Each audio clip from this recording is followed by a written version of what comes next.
Purdue is headed back to the Sweet 16, 79-69 over the Miami Hurricanes, and the Boilermakers get it done to advance to their third consecutive Sweet 16 appearance, back-to-back Sweet 16 appearances for this senior class that is looking to extend their stay in this tournament as long as humanly possible. There's a lot to break down from this game, including Malik Renew getting chicken tenders 5 minutes after this game ended. But first, as always, this is brought to you by Tinker Coffee. Go to tinkercoffee.com, enter promo code SLEEPERS, get 15% off your first order of the Midwest Best. You probably know this by now, but we're later than normal getting to a recap of this Purdue game. We got back from LA late Saturday night, and we just took a day with our families on Sunday. So we're backtracking our way through everything on Monday. We appreciate the patience, but really the truth is I needed a cup of Tinker coffee before I could talk this Purdue game, Car. How about you?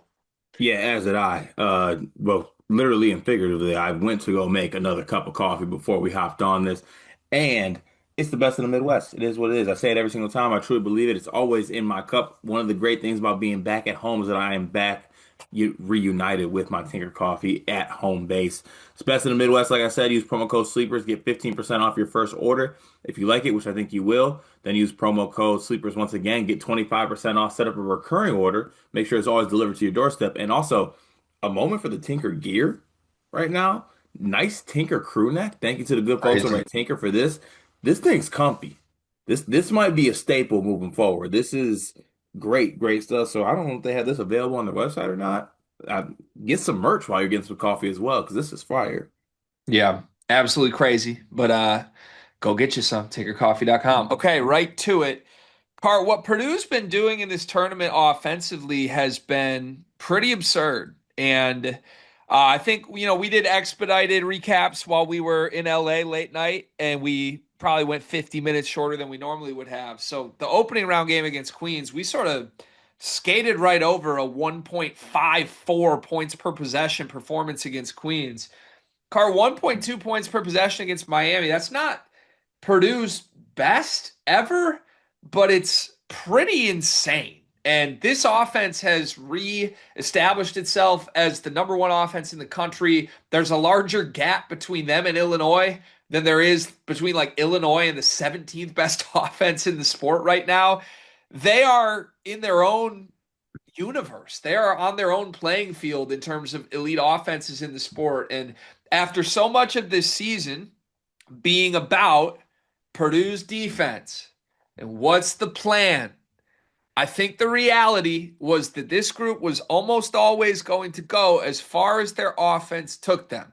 This wasn't perfect. I think Braden had a flat out poor performance, but Fletcher was brilliant. Trey was brilliant. Role players hit shots. They shoot 57% from three as a team. Like, who's beating Purdue in this tournament?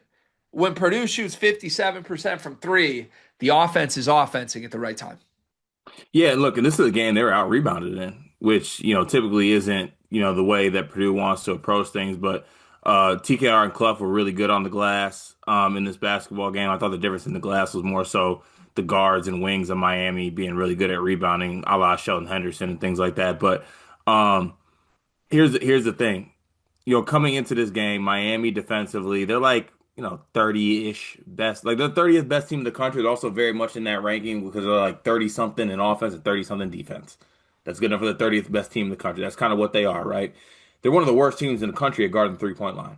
Now, the volume wasn't necessarily there, but shooting 57%, they were extremely efficient in this one.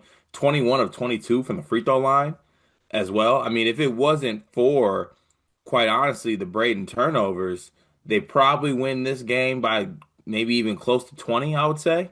I think like just more possessions and things like that. So, yeah, at the end of the day, Purdue's issues and their ceiling is limited by their defense on most days. The offense is gonna offense for the most part, especially against a defense the caliber of Miami's. Okay, I think I agree, but I think the offense chose a great time to really start offensing. And again, I get it. We will promise talk about the details of why we think Braden struggled in this game, and how he's got to get some things right here. But we are talking about a team comprised of guys outside of Braden that a month ago, like Fletcher couldn't make a shot, and like there were real voices on, do we need a smaller role for that guy? Fletcher Lawyer went 4 for 4 from three in this game and had 24 points in a Ken Palm MVP performance. Like Trey just gave you back to back amazing offensive performances after dominating Michigan in the Big Ten tournament championship. Like the story of this to me, this 2 week turnaround, because that's what it is. It's been a 2 week turnaround.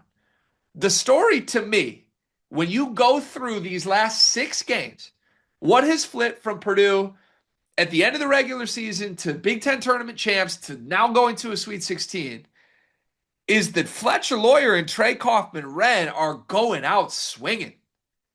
Like these guys are fighting and haymakers. They're throwing punches, man. Fletcher, I thought so many timely shots in this game, and we will discuss it. This game was not easy. They trailed at half. They were down 7 with 2 minutes left in the first half. Like this was on the ropes. It was in the balance. And I thought every time it got dicey, whether it was Fletcher or CJ, those guys just hit a huge shot. They go 7 for 8 from three. Again, you're right. If Braden plays better, I think this is a much more comfortable win. But how many times has Braden had maybe an iffy game and guys don't step up and cover for him? The story to me is Fletcher and Trey's performances here. Yeah, it's what those guys are capable of, right? I think this whole season we have been trying to find consistency for the big three. It's very rare that they all did it at once this year. Like Fletcher had his struggles, TKR had his struggles, Braden had his struggles, and they all like happened at different times while others were playing well. If they get these three on the same page, we said it coming into this tournament, we said it all year. That's a great chance for them to beat a lot of teams if those three are going to play to an extremely high level. And to your point, you got 2 out of 3 in this basketball game. So, yeah, look, they handled business. They were physically dominant, even though they did lose the rebounding battle. But like, I thought the free throws were a big example of that. They got to the free throw line at will in this game, 21 or 22 from the free throw line. Like, they shot 12 more free throws than Miami. Miami made 8, and Purdue scored 21 points on the free throw line. So, for a team too that has very much complained about their lack of free throws too, they certainly got to the line in this basketball game.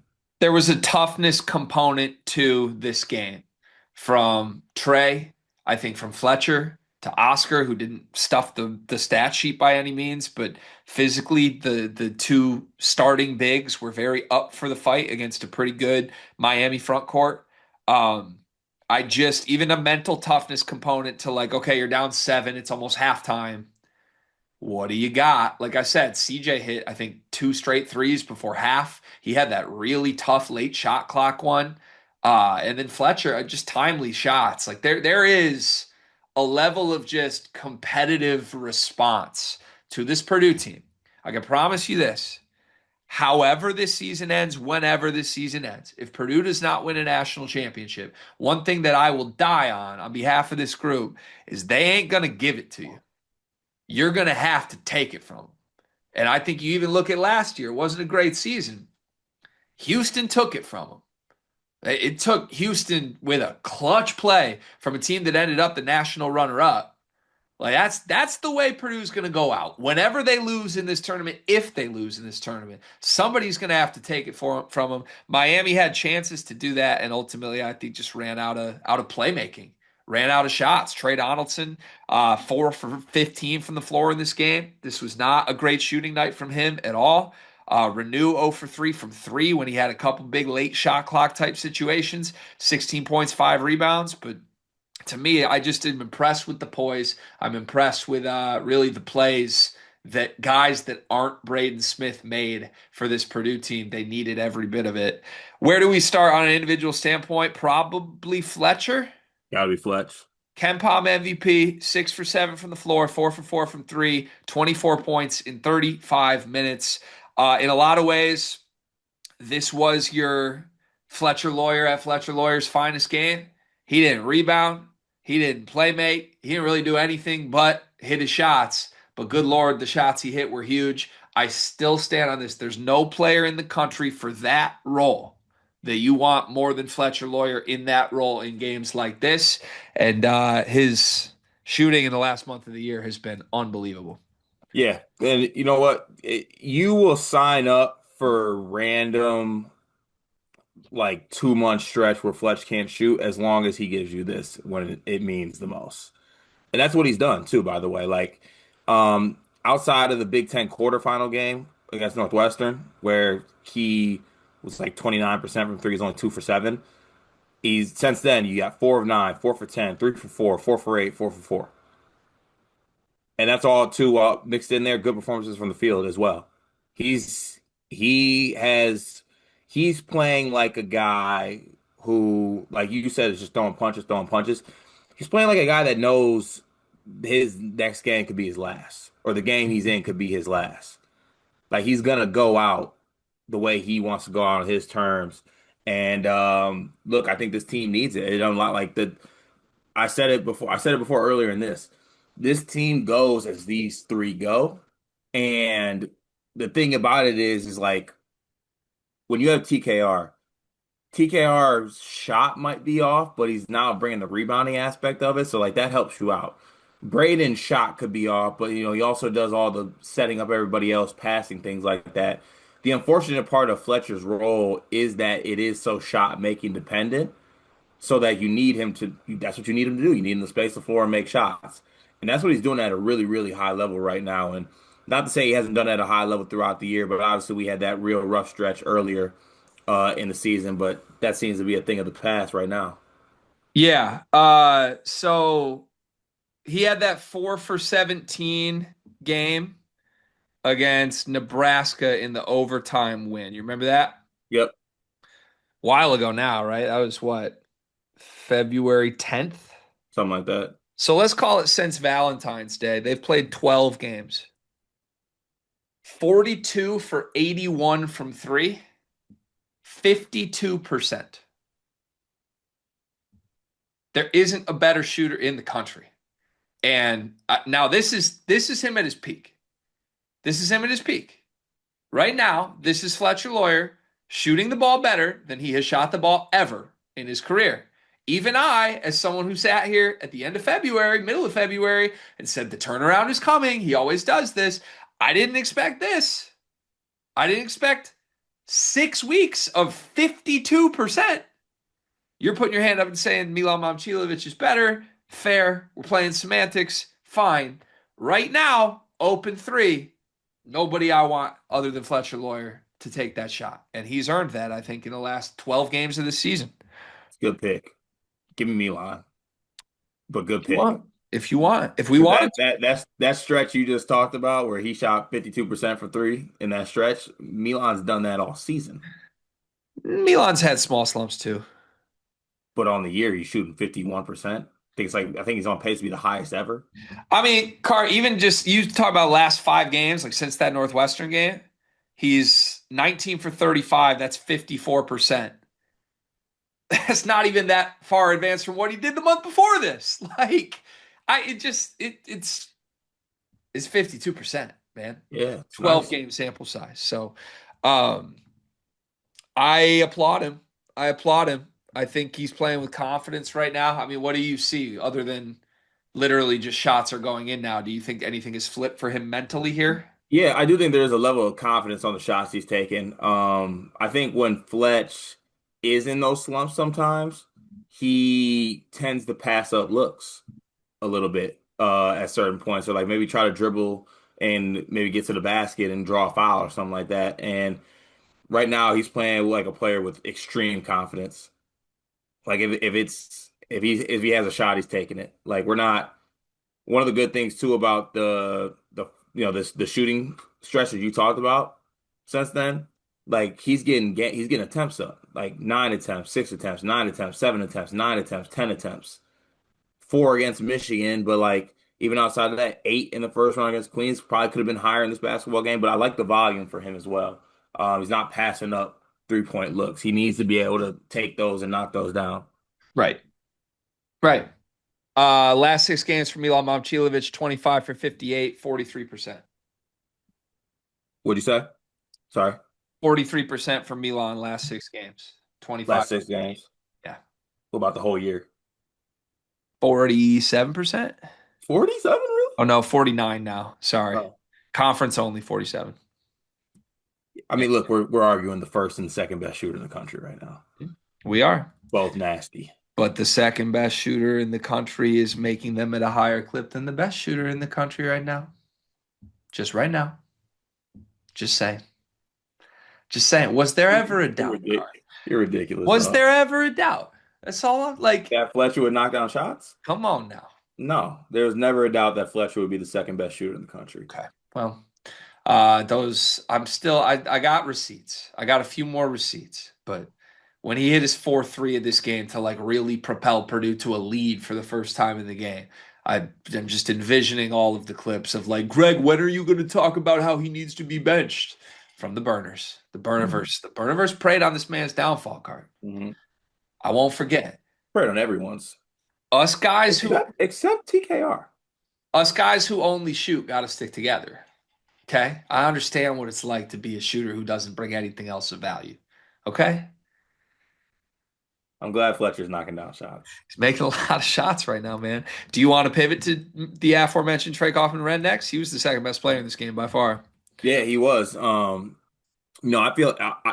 feel like Trey probably came away from this one thinking he could have played better at the same time, to be honest with you. Like I thought he had some of the shots he typically knocks down that he didn't really in this game. I mean, I'm not that's getting greedy though. You know what I'm saying? Like he was 50% from the field. I thought he had incredible looks in this game. He was working the short roll, obviously. Um, I didn't think that there was a player that could check him on Miami. Um, yeah, but for him to give you what was it? 19 and 9. Only one turnover, by the way, which I think really helps. And outside of Braden, everyone really took care of the basketball in this game, which I think is really good as well. Um, but yeah, I think a business-like approach from TKR and this one made all his 3 free throw attempts as well. But I know TKR, he's probably feeling a little bit greedy out of this one. He feels like he could have got like 20, 25, 26, given the Yeah. looks he had. Yeah. I mean, Trey's one of those guys when he misses any shot, you're like, damn, he could have hit that. Like Hmm. the reaction literally is like, he normally makes that on any attempt he takes. To an extent, the same with Fletcher. It's like when it's a surprise when these guys miss a shot because they only take good shots. These guys don't really take terrible ones. And uh, Yeah. for me, I think with Trey, you live with 8 for 16. Could it have been 12 for 16? Of course, but I thought he had Malik Renew in the spin cycle at times in this game. I thought his rebounding was the most constant. He plays with a brute physicality that is starting to feel natural. Have you noticed that? Like, like that's just who he is. It wasn't just like a game by game thing. Early this season, when he had some of those like grr moments, I don't know. It always felt like to me he was trying to convince himself he's Dennis Rodman. Hmm. He's trying to be something he's not because he knows the team needs it. Right. To me now he's playing with a legitimate tenacity physically that is hard to deal with. I think more often than not, he is the true, genuine, most physical guy on the court. And a year ago to me, I would have laughed you off of this recording if we said that out loud. I have never viewed him as like an overly physical basketball player. Great Hmm. post scorer, skilled guy, absolutely. Guy that like will go right through your chest and stand over you and honestly knock you off your spot. Not really, but he's been that for a month plus. I mean, he did it to Michigan in the Big Ten tournament, and Yeah, he's that was gonna be my next point. Like, if you did have any doubts about it, which I kind of feel the same way as you, like I think TKR just has become kind of this very physical player, and I yeah. didn't necessarily think he was that before. But if you had any doubts that it is like translatable, I guess, or like for real, doing it against Michigan's front court makes it for real. Yeah. Yeah. He's just, I don't know. It's just real.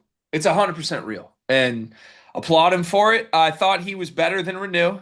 I also got to say, as like a throwback Big Ten guy, it warmed the heartstrings to see Trey Kaufman-Renn versus Malik Renew heads up for a Sweet 16 date. And I thought Renew played well. I thought, I put myself back in our college hoops to go days when these guys were young players that maybe you saw one or two good plays a game from.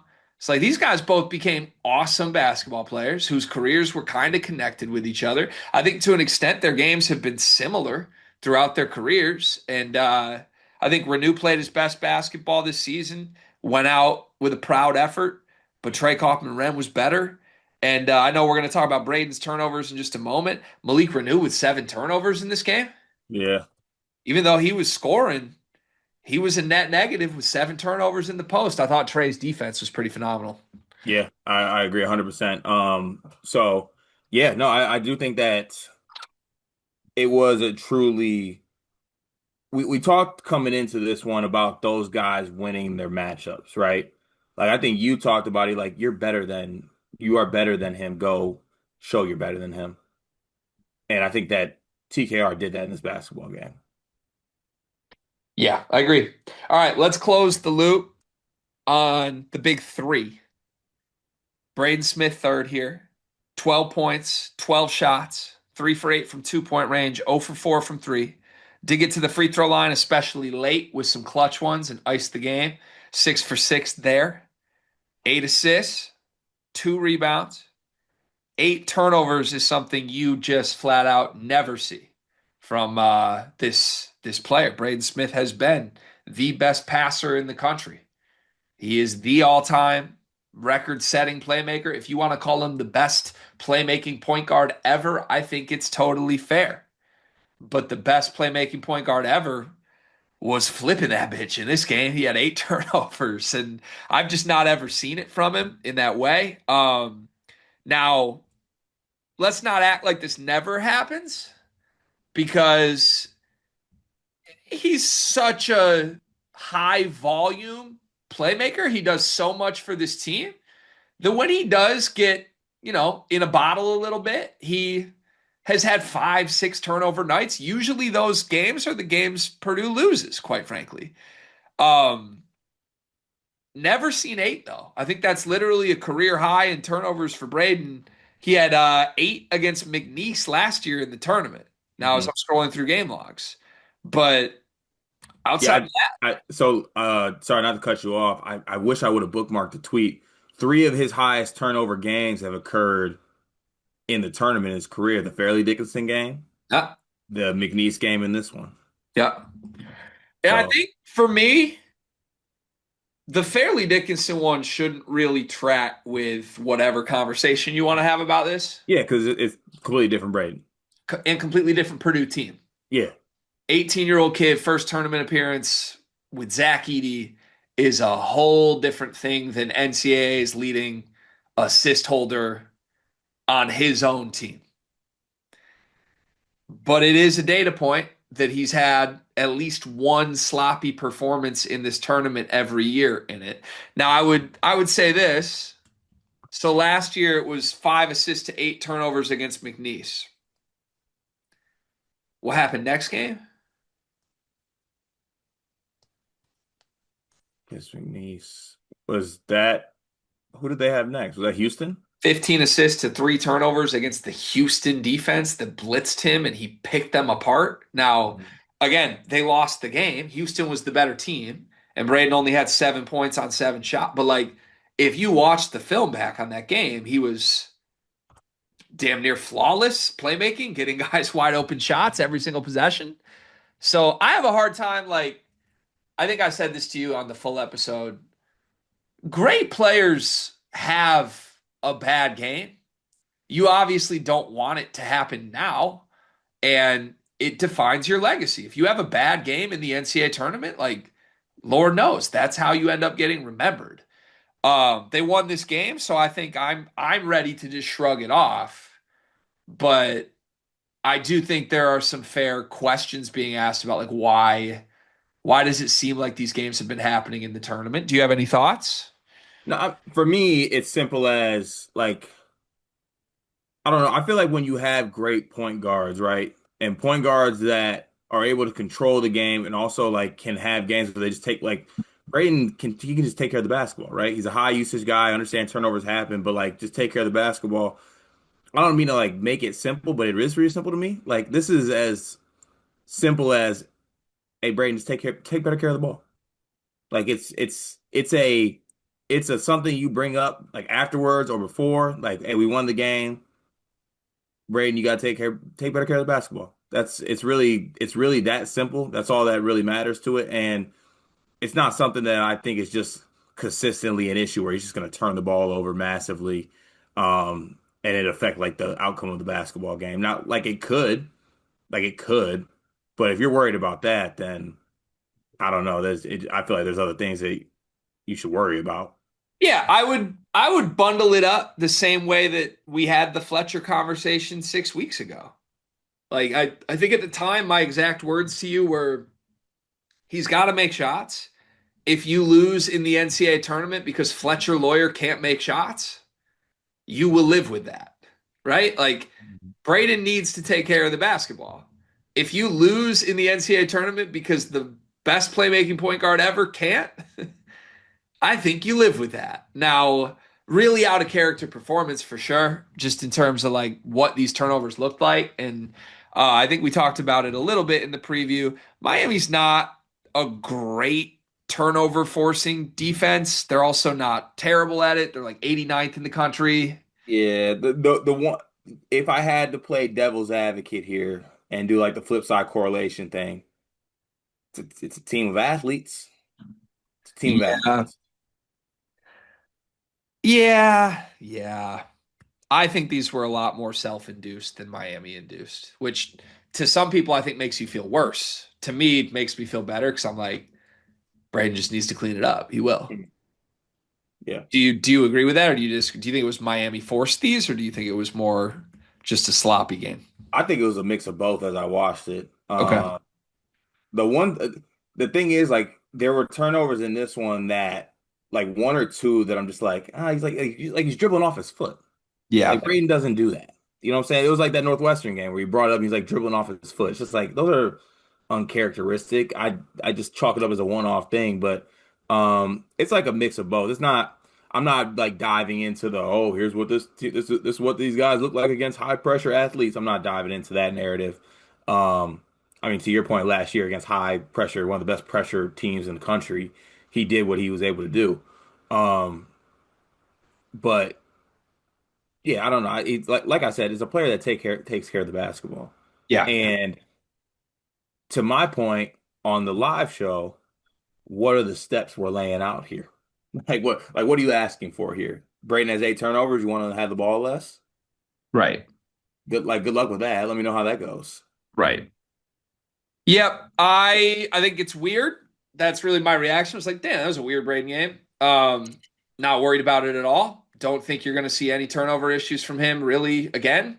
Don't really know if I'm just like feeling that way because that's our guy or if that's my guy. I think if we had no relationship with Braden, I would feel the same way.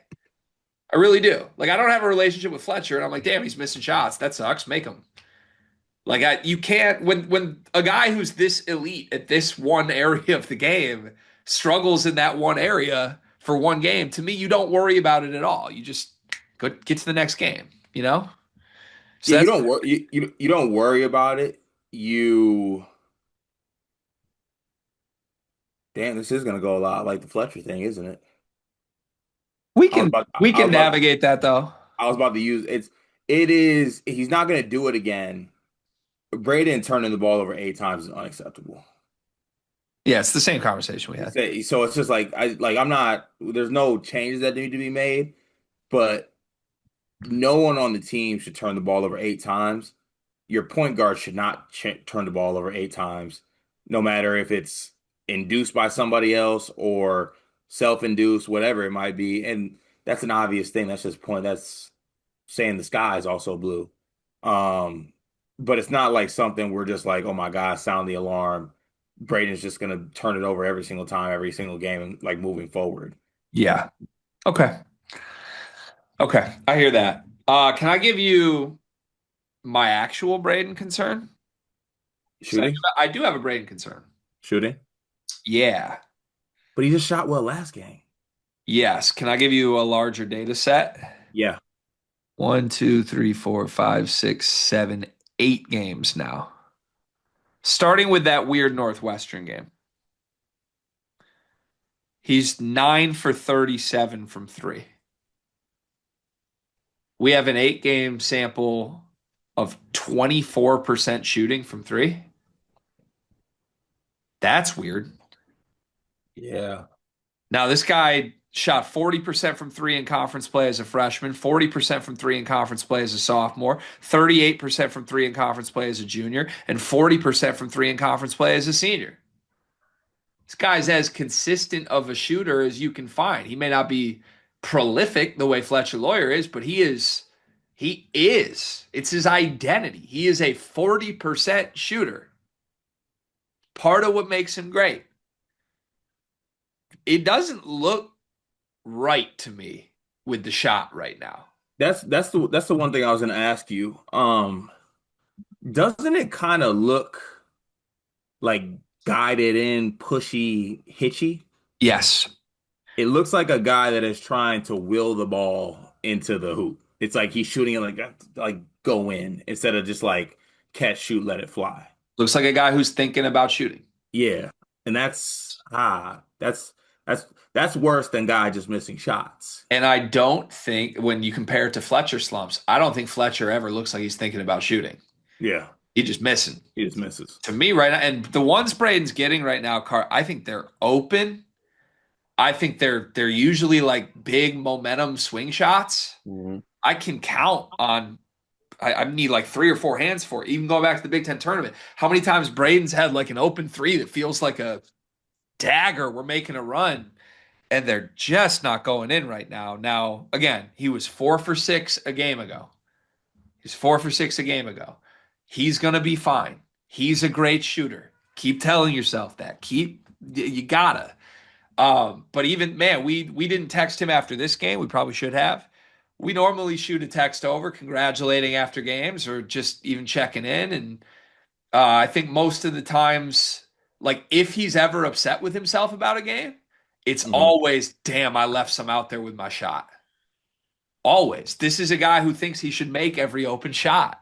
And why wouldn't you? When you're a 40% shooter proven over 4 years, you should feel that way. But that number, I mean, we're going a month now. It's been a month. 24% from three in a month. Mhm. They got to start to go in. And I am not worried about the turnovers at all. It was the story of this game. I am worried that his shot looks like he's thinking about it. I hope that changes. Yeah, and I look, I think that obviously what he brings to the game, right? You know what I'm saying? Like it's a luxury for him to knock it down. And maybe it doesn't even sound right to say it's a luxury because he's a guy that's proven he can knock it down. You know what I'm saying? Like it's a luxury when Jeremy Fears knocks down threes. Yeah. Braden, it's just like he's a better shooter than this. He Yep. he just he quite simply is. It seems more like a mental hurdle right now. Um, and a mental hurdle of someone who, and I think we talked about this before. I think this is his competitive nature working against him. I think he is just frustrated with himself that he's missing shots and now he's overthinking it. Yeah. And it's not the lack of work. Like he's in the gym, he does all that, we get all that. It just seems like someone right now who is just kind of just trying to will the ball into the hoop. And that's not gonna work. He just has to be able to find some consistency. And I think the hope was that like against a defensive level of Queens, which he was able to do, he finds some confidence. Yep. And it is a little bit disappointing that he followed that up with the shooting performance that he had. One thing I will say, I don't think he's let the slump, or if you even want to call it a slump, just miss shots. I don't think he's let it affect like his body language, his leadership to other guys. Is he pissed at himself? Sure, he's a competitive dude, but like I think this has been as engaged of like a leader as Braden Smith has been in his career. I think he let that happen the whole Big Ten tournament. Again, they won the Big Ten tournament with him struggling from outside. It was part of the story of it. And yet he was still leading huddles, diving on the floor, all these things. Like, I think he was the guy in the handshake line after this game that was hitting him with a way to fucking hoop, man. Mhm. Like these guys right now are as connected of a group as they have been this entire year. And I give Braden some credit from a leadership standpoint with that. You also got to give it to Fletcher and Trey. And Fletcher and Trey are pairing it with great performances on the court right now. I will say this, it's always easier to analyze the stuff after a win. For Purdue to be in a Sweet 16, winning this game by 10, covering the spread. I know Purdue fans know I care about the spread. With Braden playing like this, says a lot, man. I mean, a month ago, you and I would have said if Braden has 8 turnovers in a game and goes 0 for 4 from three, that's a loss. This was a 10-point win, a cover, and everyone on the team is feeling good. Yeah. Pretty good spot for this group to be in. You got to give everybody credit for it. Yeah, I agree. All right. Next up has to be CJ, who left this game and did not return, and it looked scary. Now, the updates that I've heard are less scary, but I think we're still sort of awaiting formal next steps on what this is. Is he back for the Sweet 16? Is he not? We'll have to wait and see this week. But looked like a non-contact knee injury Mhm. after the game. CJ, after limping to the locker room, said, "Yeah, I'm fine. Just hyperextended it. I'm gonna be okay." Now, I don't know the timeline. When I hear hyperextension, to me, I have no idea if that means he's practicing tomorrow or I'm out for 2 weeks. I would assume, knowing the kid that CJ is, if he can go at 50%, he will go. If he's going to be at 50%, that is a blow to this Purdue team because CJ has been killing it lately. Even in this game, he was 4 for 5 from the floor, 11 points in 18 minutes. He had that individual run. When this game got dicey, 7-point deficit with 2 minutes left in the first half, and they had a possession that went nowhere. Went nowhere. And CJ bailed them out with just a FU Baba three at the butt. Like, Carl, we clown these people. We clown everyone who does it for calling anyone Carson Edwards. That one shot might as well have been Carson Edwards. And he ended a flurry of it. And then it was sad he went to the locker room. But I don't know. What'd you make of his performance, the injury hanging over it, all of it? Three things. Good on the sex microwave, stepping up. Yep. Two, you know what I'm gonna say. I'm sorry. Thank you. Three. Um, no, look, I think that obviously in the moment that it happened, you're like, oh, here we go. Like, and I know Purdue fans know this even more than others at some point. Like they know about like runs with teams being cut short by injuries. I think I've shout out to Robbie Humble like that. We heard about that all the time. Um, but I think it looks like they avoided disaster, and I guess I'll break this here. He's fine. Yeah. Yeah, he's fine. What you're personally breaking that CJ Cox is fine. Yeah, he's fine. Why are you so confident that CJ Cox is fine? Sources. What sources do you have? I'm sorry. Do you ask Shams about his sources? You're not Shams. Good point. He's fine. I know Paul Pierce thinks you're Jason Tatum, but like, Yeah, come on, dog. You don't get to move like that now. I watched it a couple times. He's fine. You just watched it. Yeah, What does that mean? he's fine. He No did not look structural. fine in the moment. He looked really hurt. Yeah, but he's no structural damage. Ice on there. He'll be fine. Okay. All right, Cart. I'll take your word for it, man. You heard it here first. He's fine. They do If need him though. if he's at 50% this week, does that fundamentally change your view of Purdue's chances? Yes.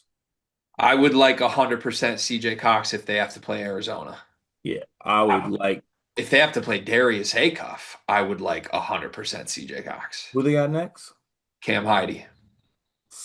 I still want CJ Cox for that. For sure. Yeah. All right. Well, can I get some thoughts on the flurry? 4 for 5 from the floor, 3 for 4 from three. Look, I'm not even surprised about that because I feel like CJ's done that multiple times this year. Like he just has that ability to, like you said it. he's a defibrillator, whatever it's called. Um, he can, in moments, kind of pick this team up when they are dead and other guys aren't doing something or they're in bad moments. And um, I think it's an extreme luxury to have for this Purdue team because, I mean, you even look to last year, they didn't really have a guy who could do that. Like they were doing the whole Colvin Heidi thing, and those guys aren't really capable of like give it to him at the end of the shot clock, go get us one or knock down a shot.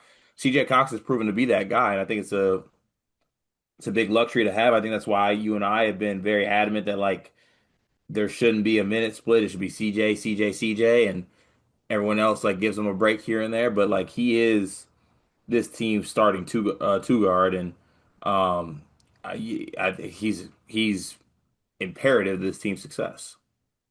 Can I give you something I loved? Yeah.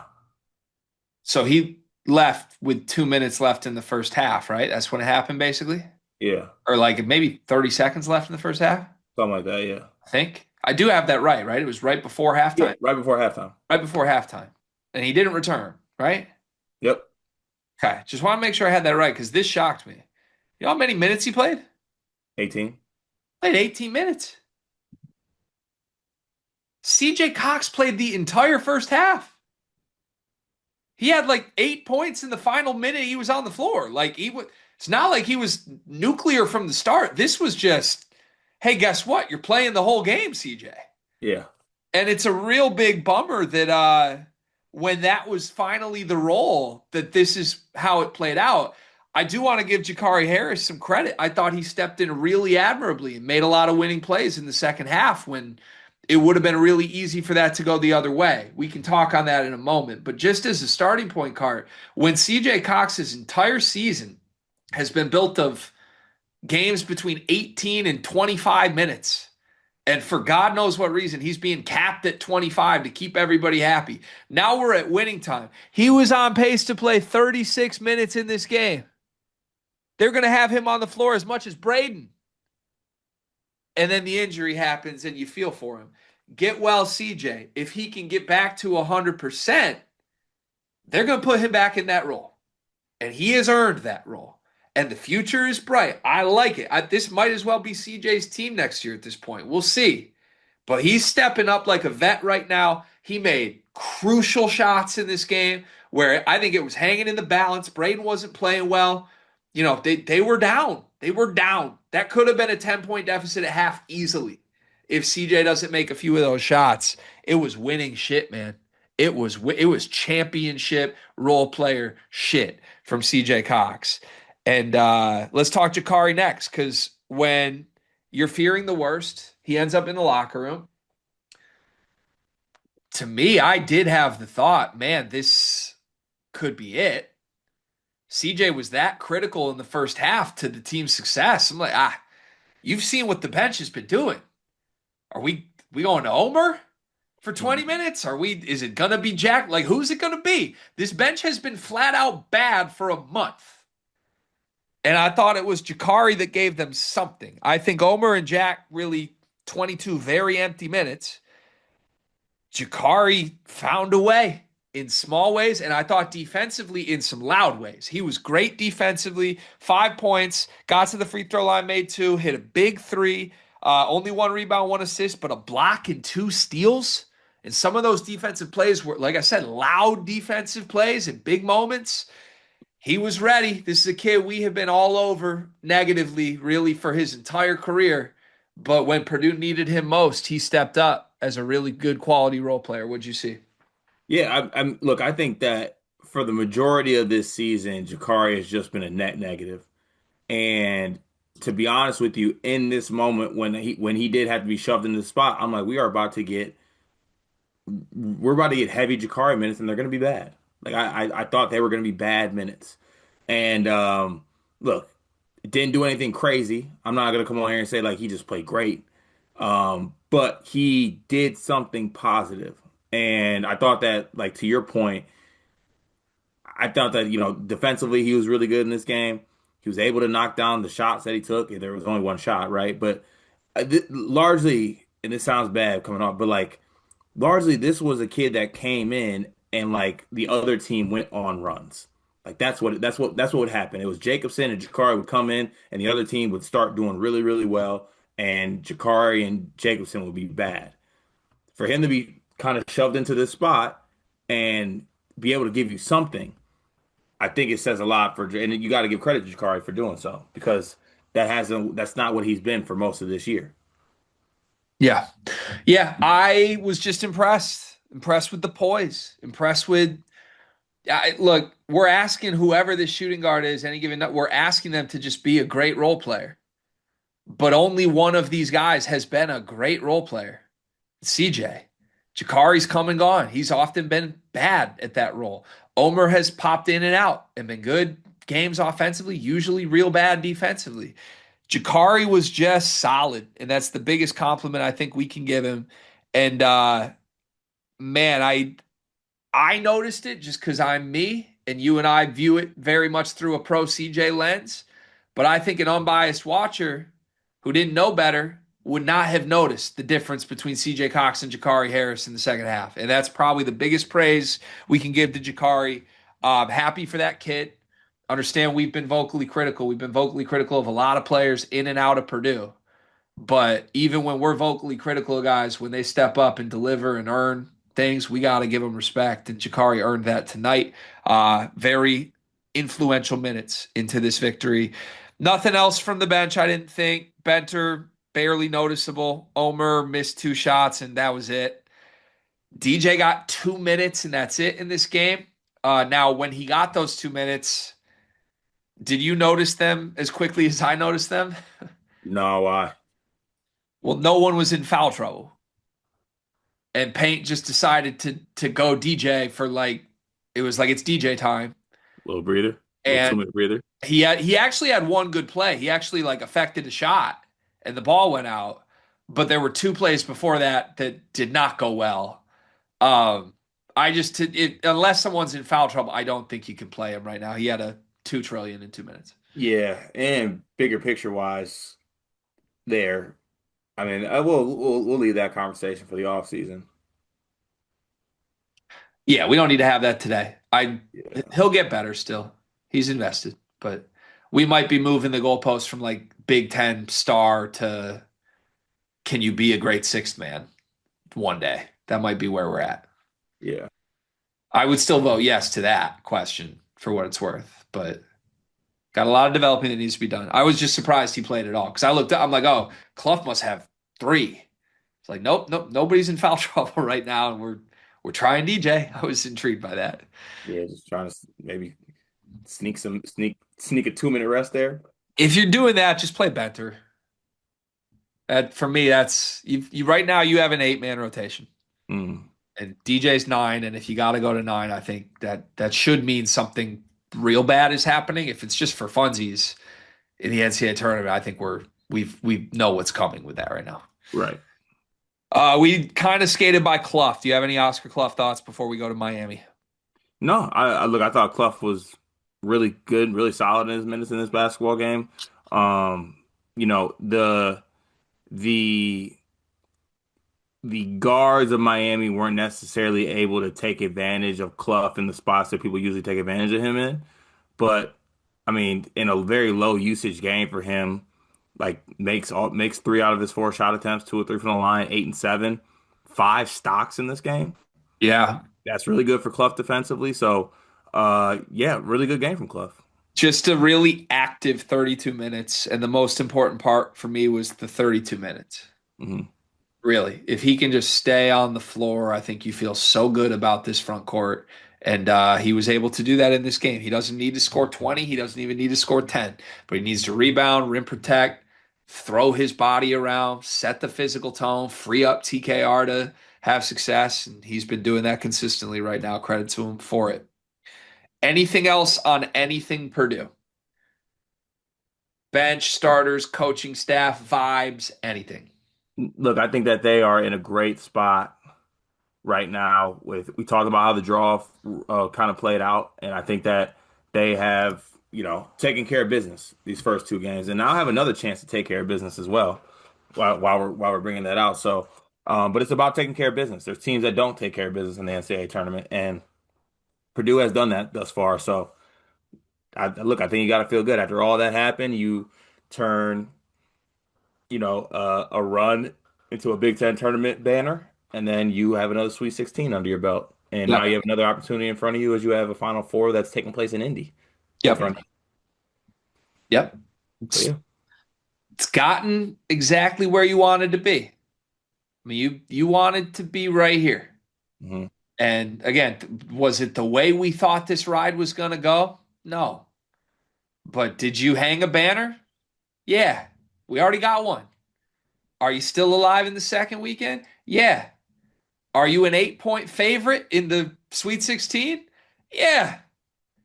It is all right there. And if you take care of business as an 8 point favorite, we're talking one game away from Indianapolis for a Final Four. What more could you ask for if you're a Purdue fan? Somehow, some way, these guys have gotten you here, and I think people are enjoying the ride as much as we hoped that they would. So these guys deserve it. All right, flipping to Miami. I want to ask you a broad question quickly. Uh, this was Miami's blank letter grade game. Uh, like I'd say C plus, B my C plus. Okay. I think Trey Donaldson was bad, really bad in this game. Did have 13 points, did have no turnovers in his 36 minutes, 3 assists, but like he was 4 of 15 from the field. True Washington has been pretty good off the bench for this team. He was 5 of 13 from the field. Henderson was awesome in this game. Do whatever you got to do to keep that kid, bring him back for a year or two. If I'm Jay Lucas, and I think he should be able to, given the fact that he brought him from Duke in the first place, you build around that. Um, Dante Allen, I think, had a solid freshman year. I think you need to, use your resources to be put together a really good squad for next year. I do believe in Jay Lucas as a coach. Washington can come back as well too. So like you got some pieces there. Shelton's the main one. You get him back for year two. You feel great. That was one of the best games I've seen him play. Him versus Fletch went exactly how we thought it would go. Yeah, Like Shelton was great, and yet I think Fletcher outplayed him. And that was just a fun matchup between two very stylistically different guys that were going to have a hard time guarding each other. And right. I enjoyed every second of it. Henderson, if he comes back, will be great. Let me just start with this. I really respect Renew and Donaldson, and I think their emotions post game. If you haven't seen it, I would encourage anybody to watch it. Both these guys really sat at the podium and talked about how much this year meant to them and Jay Lucas meant to them. And listen, the portal era, guys that jump around schools usually just across the board get laughed at and almost like a bad connotation to that. Like you're running from things. What's happening?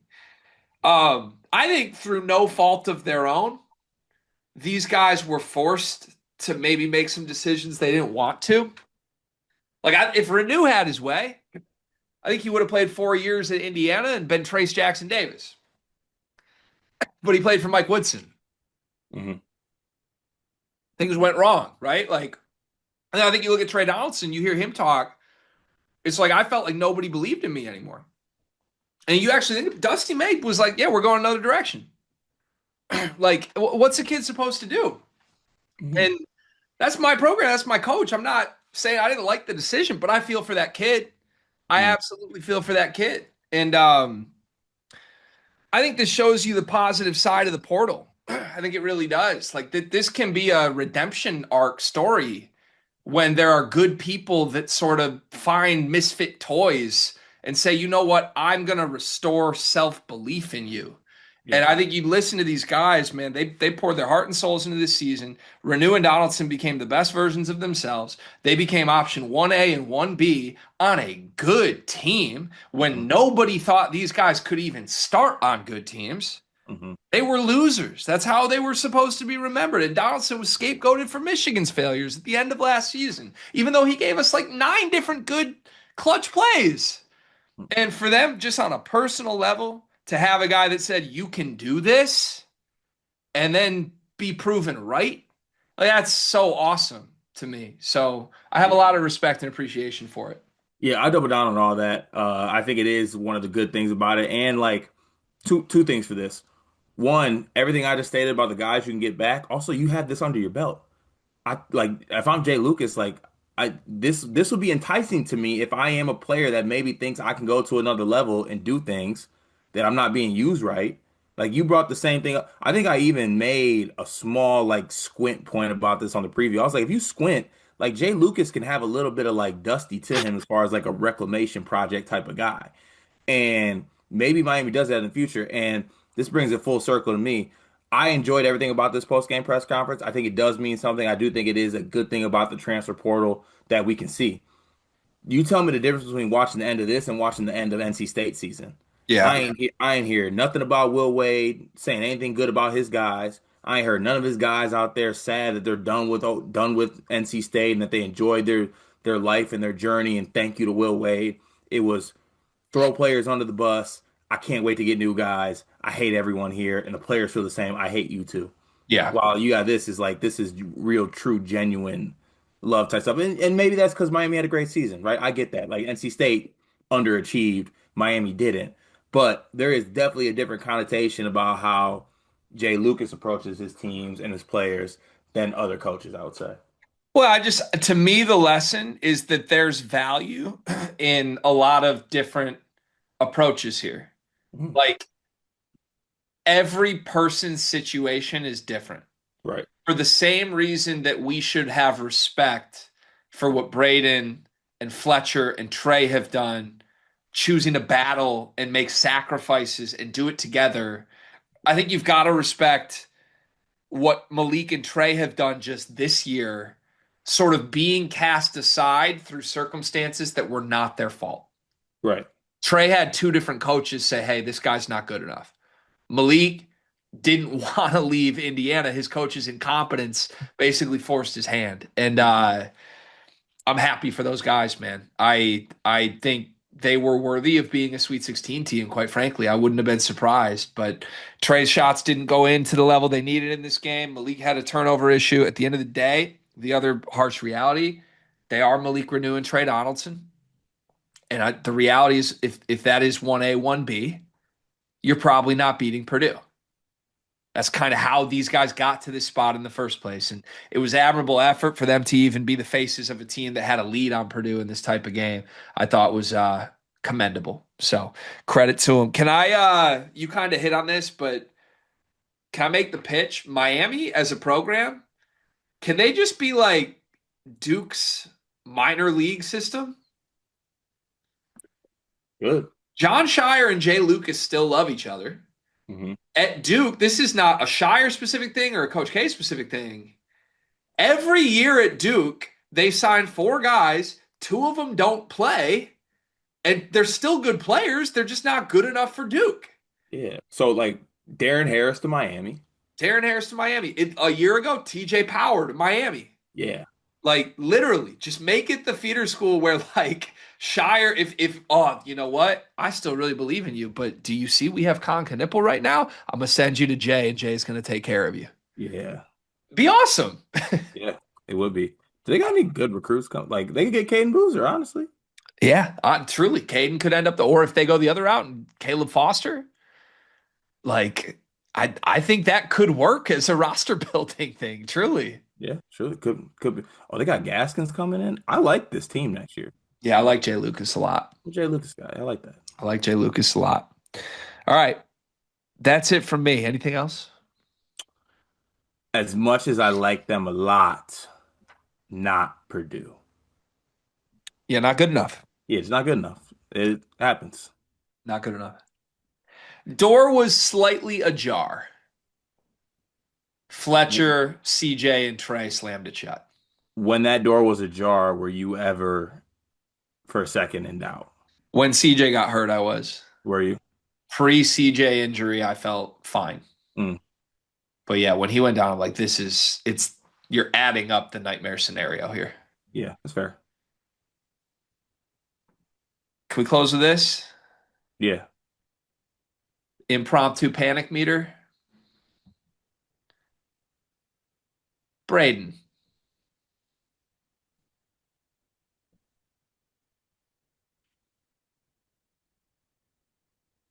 like worried, panic about Braden?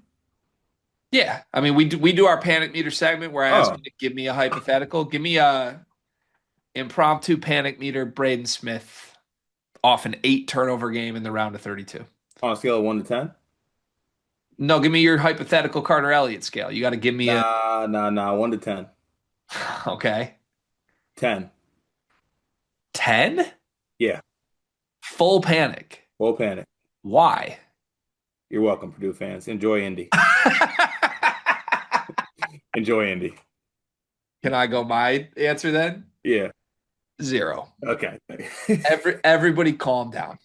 It's gonna be fine.